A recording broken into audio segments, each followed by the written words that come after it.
ये हमारी किताब का जो दूसरा चैप्टर है, उपभोक्ता है उसके व्यवहार का सिद्धांत।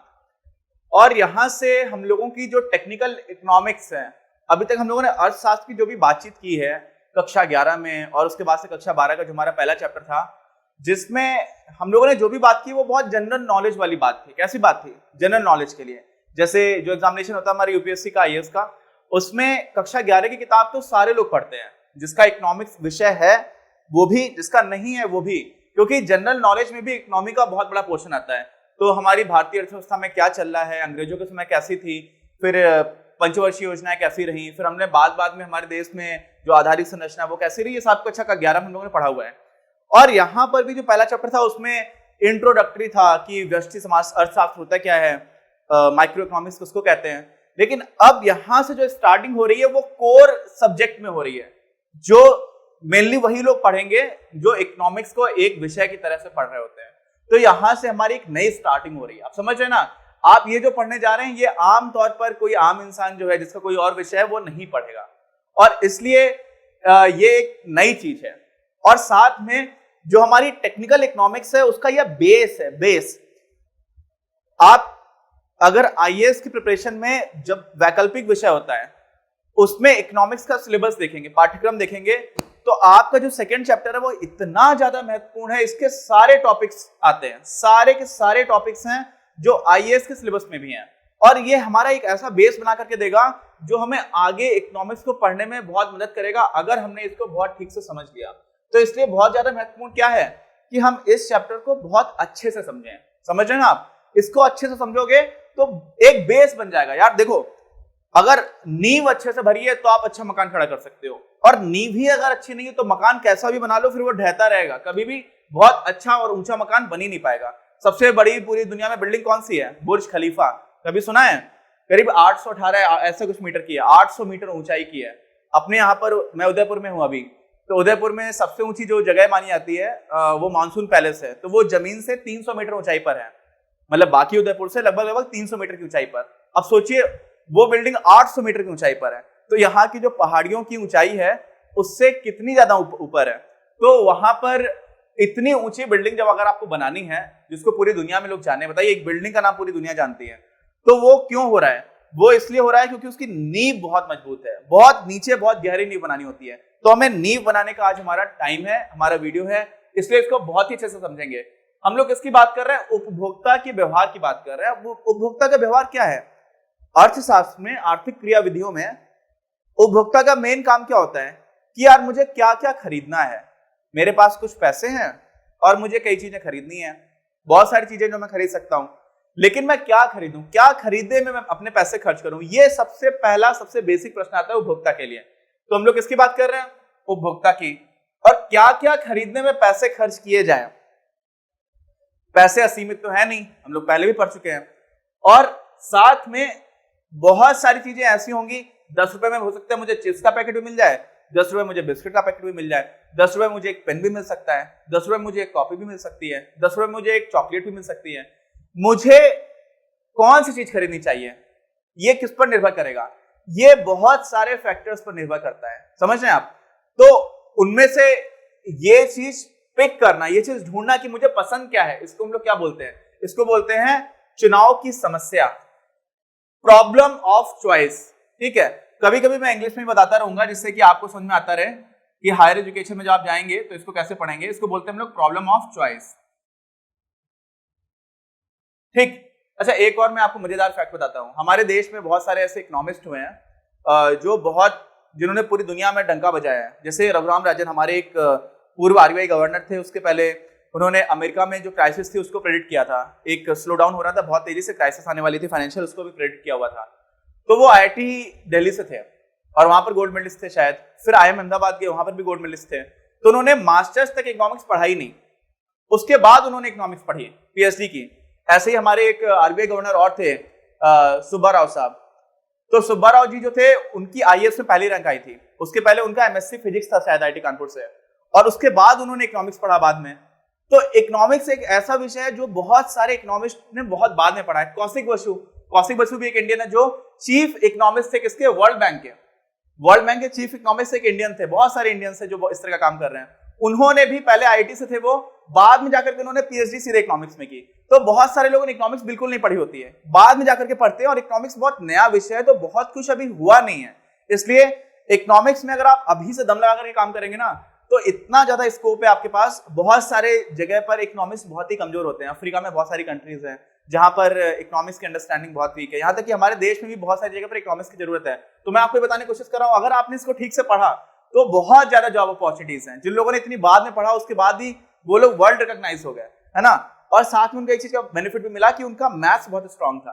तो मैथ्स का एप्लीकेशन हो रहा होता है इकोनॉमिक्स में। इकोनॉमिक्स जो है वो सीधे तौर पर गणित तो कहीं से नहीं है, लेकिन गणित के कुछ टूल्स हैं, उनका हम लोग प्रयोग कर रहे होते हैं किसमें, इकोनॉमिक्स में। अपनी किताब में भी हम लोग कहीं कहीं पर बीज गणित, उसको अलजेब्रा बोलते हैं, उसका प्रयोग करेंगे। तो मैं आपको बता रहा था कि चुनाव की समस्या जो है वो पहली समस्या आती है किसके लिए, उपभोक्ता के लिए, कि मैं पैसे कहां पर खर्च करूं।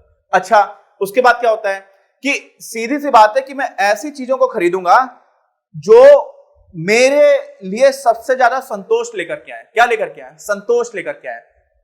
अब हो सकता है कि मुझे कपड़े बहुत पसंद हैं, तो मैं अपना खाना पीना कम कर लूंगा, है ना, ट्रैवल कम करूंगा। मुझे कार नहीं खरीदनी है, मुझे कपड़े खरीदने हैं, मैं कपड़े खरीदता चला जाऊंगा। क्यों, क्योंकि मेरी पसंद वो है। समझ है ना। अच्छी और बुरी की बात तो अभी अलग ही है, और उससे कोई फर्क भी नहीं पड़ता। जिसको जो करना है आप वो करो, अनलेस किसी दूसरे को नुकसान नहीं दे रहे हो तो कोई समस्या नहीं है।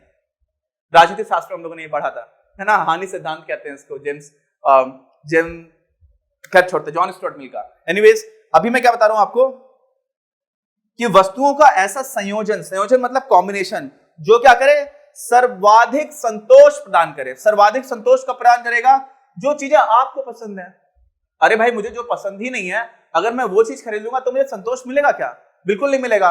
तो ऐसी चीजें मुझे ढूंढनी है जिससे मुझे संतोष मिले, मुझे वो चीजें खरीदनी है। अब संतोष मुझे कैसे, किन चीजों से मिलेगा, मैंने बता दिया कि मुझे पसंद क्या है, रुचि क्या है। लेकिन यार, मेरा हो सकता है कि मेरी रुचि तो है कार खरीदने की, और मेरे पास पैसे ही नहीं है इतने, तो क्या मैं वो चीज खरीद पाऊंगा।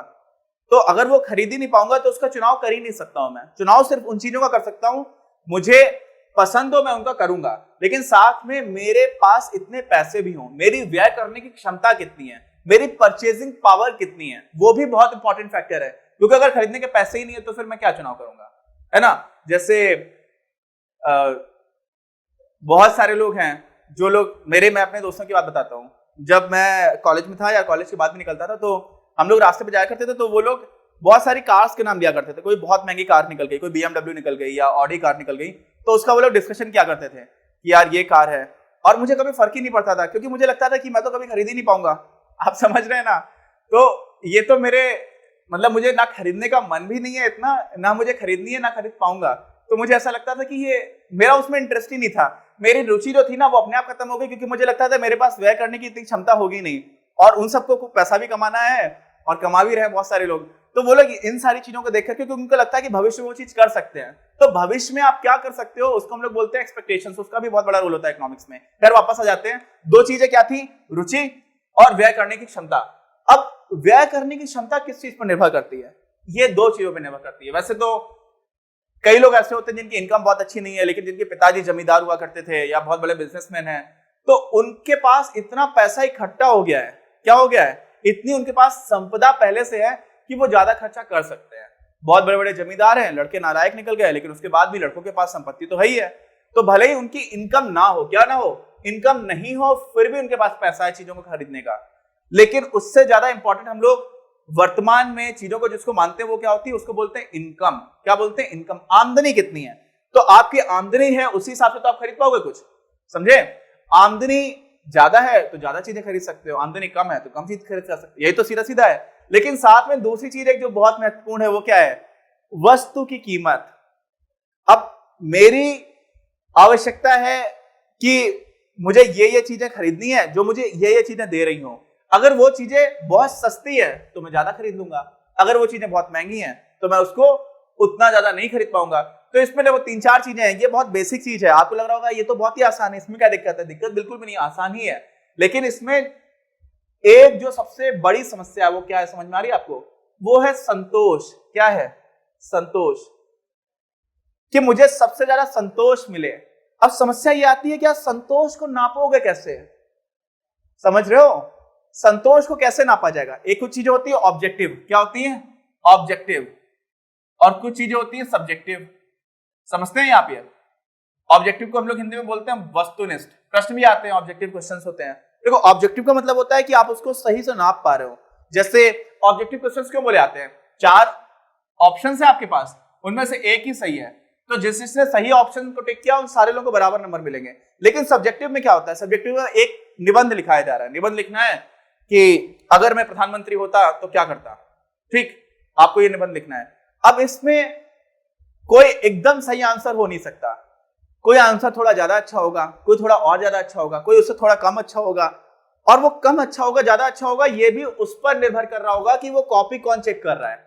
समझ रहे ना आप? हो सकता है मुझे किसी और की बात ज्यादा अच्छी लग गई, किसी दूसरे इंसान को किसी और चीज की बात ज्यादा अच्छी लग सकती है, तो वहां पर चीजें सब्जेक्टिव हो जाती हैं। वो आपकी खुद की इंटरप्रिटेशन पर, आपके खुद के अनुभवों पर निर्भर करता है। और वही चीज होती है संतोष के साथ। किसके साथ? संतोष। इसको इंग्लिश में क्या बोलते हैं? सेटिस्फैक्शन, कि आपको कितना सेटिस्फैक्शन मिल रहा है। समझ रहे हैं? ये एक ऐसी चीज है जिसको कैसे नापा जाए यार। और प्रश्न तो यहीं से आता है, आप ऐसी वस्तुओं का जो संयोजन बनाओगे, संयोजन बोले तो कॉम्बिनेशन। मुन्ना भाई का गाना सुना है, एम बोले तो वही संयोजन बोले तो कॉम्बिनेशन। संयोग को भी कॉम्बिनेशन बोलते हैं। सर्वोत्तम संयोग बोले तो बेस्ट कॉम्बिनेशन। तो यहां पर संयोग और संयोजन दोनों को हम लोग कॉम्बिनेशन बोलते हैं इंग्लिश में। तो आपको बेस्ट कॉम्बिनेशन बनाना है, जो बेसिक अंडरस्टैंडिंग वो आपको समझ में आ रही होगी। बस समस्या क्या है कि यार संतोष को नापा जाए तो कैसे नापा जाए। अब इस चीज के लिए 2 तरह की चीजें चलती हैं, ठीक है, जिसको हम लोग बोलते हैं कार्डिनल और ऑर्डिनल। हिंदी में बोलते हैं गणनात्मक होता है एक, दूसरा पहला, और दूसरा गणनात्मक नहीं होता, लेकिन आप तुलना कर पाते हो कि नहीं ये ज्यादा अच्छा है। कितना ज्यादा अच्छा है उसके लिए आप संख्या नहीं दे पाते हो, वो हम लोग उसकी बात करेंगे अपने अगले वीडियो में, ठीक है।